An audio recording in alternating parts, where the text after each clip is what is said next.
선택 2016 총선 후보에게 듣는다. 마지막 순서로 여수시 을 선거구 후보들의 정책 공약을 살펴봤습니다. 4선 도전의 현역 의원에 새정치를 외치는 신인들이 경쟁하고 있습니다.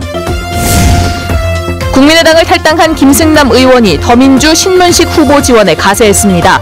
광양 지역의 후보들이 제시한 광양항 활성화 공약에 대한 평가가 분분합니다. 가정 안에서의 아동 성학대가 늘고 있습니다. 최근 전남 지역에서 급증하고 있는데 실효성 있는 대책 마련이 시급한 실정입니다.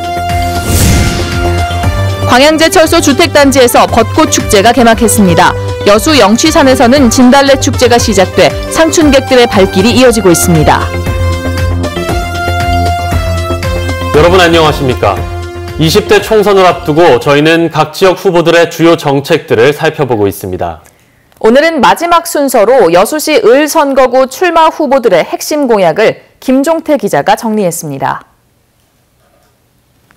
새누리당 김성훈 후보는 여수공항에 국제선이 취항할 수 있도록 활주로를 확장하고 여수 남해간 해저터널 건설을 공약으로 내세웁니다. 화양과 돌산반도를 연결하는 일주도로를 만들어 관광 인프라 확충에 적극 나설 것도 제시합니다. 이제 판을 바꿔야 합니다. 사람을 바꿔야 판이 바뀝니다.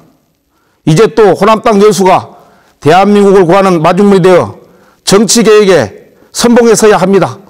더불어민주당 백무현 후보는 여수의 풍부한 관광 자원과 차별화된 의료시설을 접목시켜 의료 관광 메카로 만들 것을 강조합니다. 여수 산단 석유화학과 인근 광양제철소 철강을 연계한 신소재 개발로 산단 활성화에 나서야 한다고 주장합니다. 지역 정치의 명예를 쇄신할 혁신 국회의원이 되겠습니다. 저는 반드시 여수를 청정 정치 모범 도시로 되살리겠습니다. 국민의당 주승용 후보는 율촌 2, 3산단 조기 조성과 여수 고흥 연육 연도계 완공을 경제 활성화를 위한 최대 공약으로 꼽습니다. 낙후된 중흥 낙포부대의 재건설은 물론 여수를 해양관광진흥지구로 지정해 섬 관광도 촉진시킨다는 계획입니다. 호남을 대표하는 정치인이 되겠습니다. 그래서 호남 정신을 다시 부활해 내겠습니다. 그리고 대한민국을 대표하는 정치인이 되겠습니다. 정의당 황필안 후보는 지역인재 할당제와 채용 우대를 통해 여수 산단의 지역민의 일자리를 늘려나가야 한다고 주장합니다. 선심성 공약을 남발하고 특권의식에 사로잡힌 국회의원이 아닌 지역민과 소통하는 젊은 정치인을 자신합니다. 대다수의 서민들과 평범한 사람들을 위해 우리를 대변할 수 있고 또한 공감할 수 있는 그런 사람이 지금은 필요할 때라고 생각합니다. 민중연합당 김상일 후보는 국가산단특별법 제정을 통해 산단에서 납부하는 국세 10% 이상을 지방세로 환원해야 한다고 강조합니다. 섬 관광 활성화 방안으로 천혜의 자연 자원을 복원하고 마을 공동체 확립에도 적극 나설 방침입니다. 여수 시민의 목소리를 담아내는 정치를 하겠습니다. 여수에서 친환경 무상급식을 하게 만들었던 열정으로 시민들과 함께 뛰겠습니다. 여수시 을 선거구는 4선에 도전하는 중진 의원의 아성에 새로운 정치를 요구하는 정치 신인과 신당 후보들의 가세로 선거 열기가 달아오르고 있습니다. MBC 뉴스 김종태입니다. MBC 뉴스 김종태입니다. 불공정 경선을 주장하며 최근 국민의당을 탈당한 김승남 의원이 더불어민주당 후보 지원을 공식화했습니다.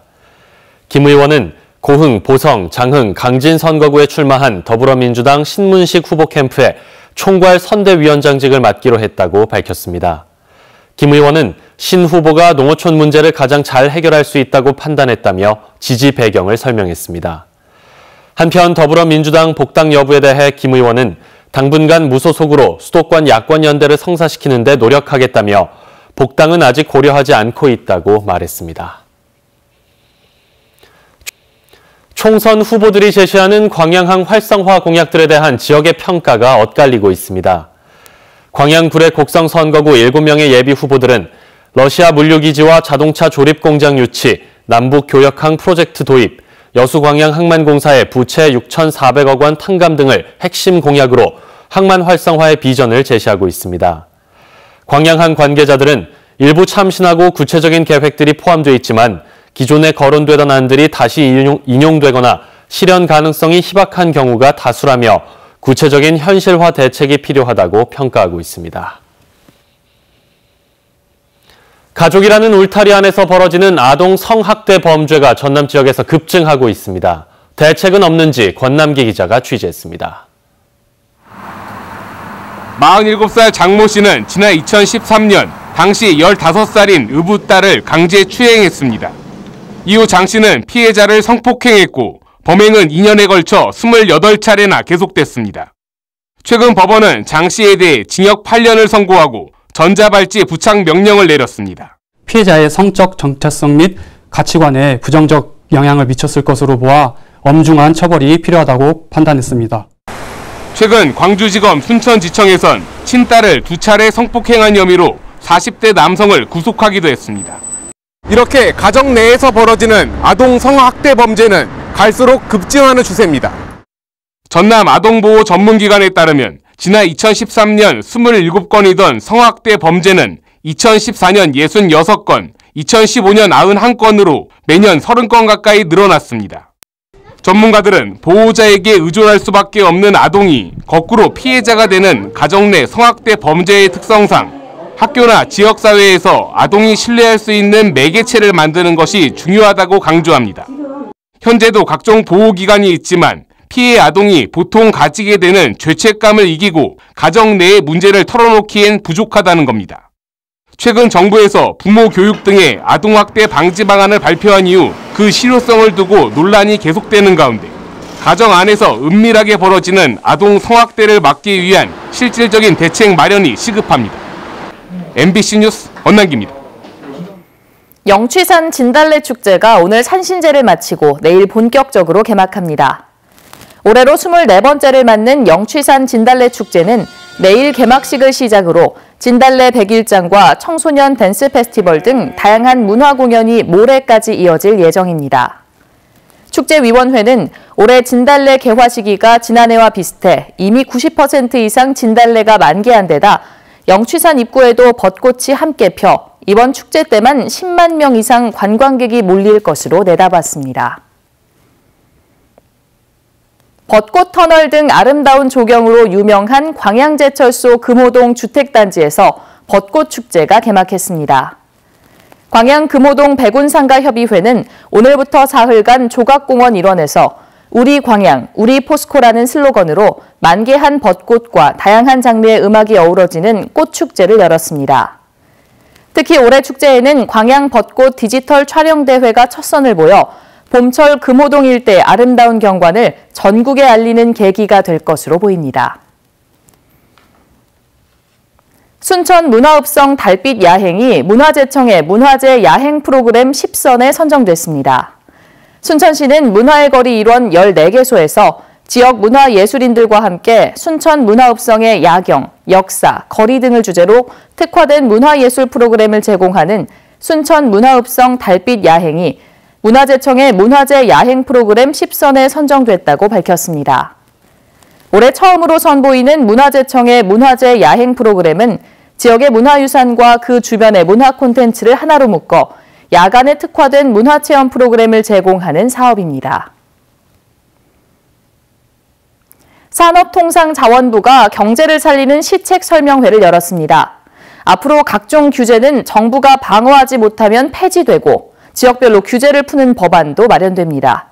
최진수 기자입니다. 산자부는 앞으로 산업 정책이 민간 주도로 바뀐다고 설명했습니다. 민간의 신산업 진출을 촉진하고 수출 활력을 회복하는 데 집중하고 있습니다.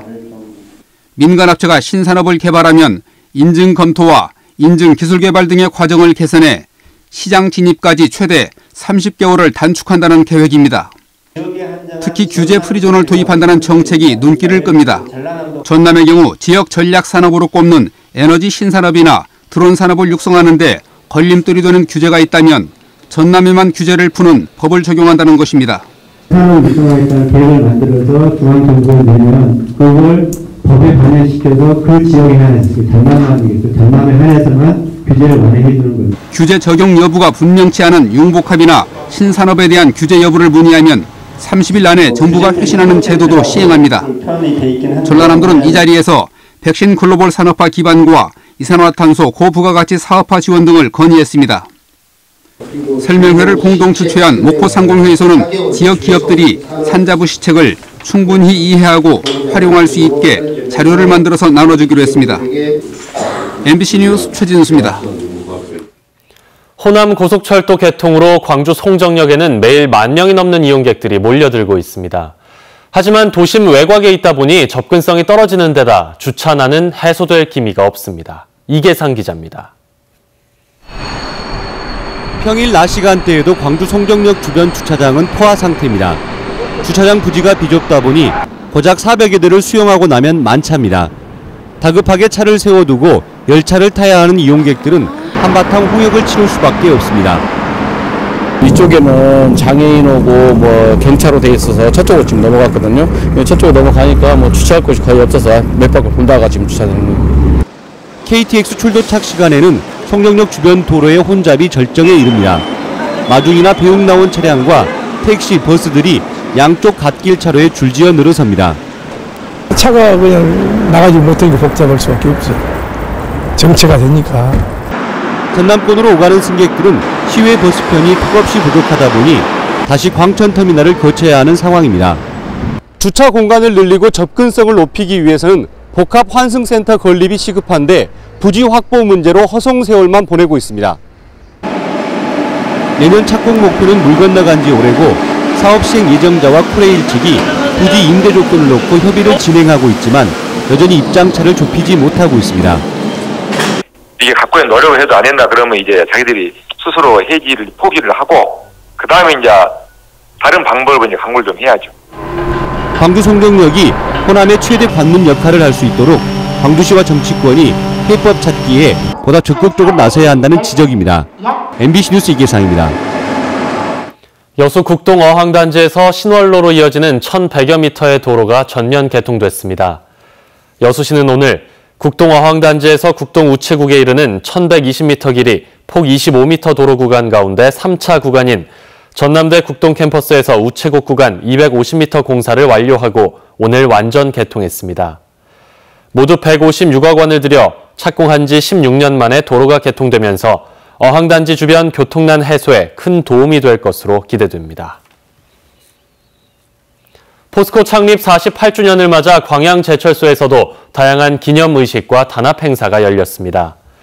안동일 광양제철소장과 임직원 150여 명은 오늘 박태준 명예회장 동상을 참배한 뒤 단지 내를 1시간가량 트레킹하며 창업 초심을 되새겼고 직원들도 다양한 체육 행사를 함께했습니다. 포스코는 지난 1968년 포항제철로 창립된 후 제철 보국의 창업 이념으로 대한민국 산업발전의 기반과 글로벌 철강사로서의 위상을 다져왔습니다. 음주 상태에서 후진을 하다 뒷차량을 들이받은 뒤 달아났던 50대가 경찰에 붙잡혔습니다. 순천경찰서는 지난 2월 26일 저녁 9시쯤 순천시 조례동의 한 도로에서 차량을 친 뒤 40km를 달아나면서 중앙선 침범 등의 난폭 운전을 한 혐의로 53살 이모 씨를 불구속 입건했다고 밝혔습니다. 경찰 조사 결과 이 씨는 면허 취소 상태의 음주 상태에서 차를 세우라는 피해자의 요구를 무시하고 달아나면서 신호를 무시하고 과속을 하거나 지그재그 운전을 하는 등 30분 동안 질주를 한 것으로 드러났습니다. 여수시 화양면에 있는 남해수산연구소가 전남 지역 최초로 수산생물 질병 진단 기술 분야에서 국제공인 시험기관으로 인증을 받았습니다. 인증 분야는 1종 전염병인 잉어봄 바이러스병과 3종 전염병인 잉어 허피스 바이러스병으로 남해수산연구소가 발급하는 시험 성적서는 국내는 물론 전 세계적으로 통용될 수 있습니다. 고흥군이 다음 달 7일 개최되는 제7회 목일신 동요제에 참가 접수에 들어갔습니다.